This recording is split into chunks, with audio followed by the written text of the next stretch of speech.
Am I the a-hole for going to confront my ex without telling my boyfriend and then kissing him?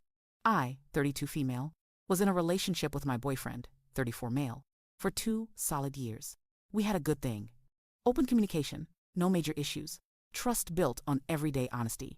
At least, until my past came knocking. My ex has always been obsessive. He lingered around even after we broke up, sometimes popping back up with texts or calls.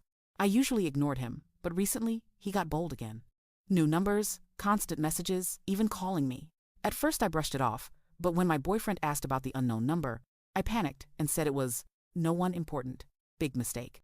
He pressed, and I admitted it was my ex. That should have been the moment I laid everything bare. But instead, I deleted messages and calls, thinking if I erased the evidence, I could erase the problem. I told myself I was protecting my boyfriend from unnecessary stress, but the truth, I didn't want to look weak for not being able to shake my ex off. Then, one day, my ex demanded to see me in person to talk things through.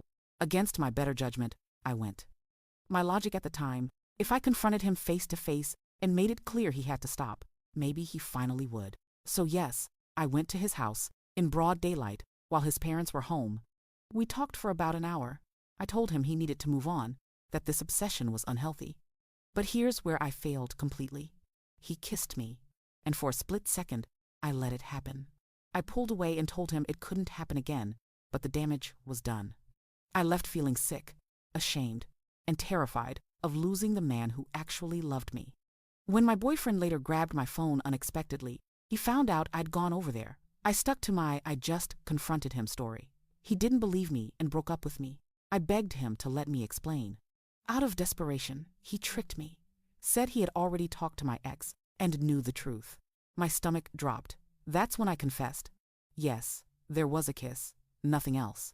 I ended it immediately, but I knew I'd crossed a line I couldn't uncross. He shut down, told me he couldn't trust me anymore, and walked away. I can't even blame him. I handled everything in the worst possible way. Lying, deleting, hiding, confronting my ex alone, and then giving my boyfriend a half-truth instead of the whole story. Now I'm sitting here wondering, was I the a-hole for trying to handle my ex on my own, even if my intentions started out good? Or was the kiss unforgivable no matter what?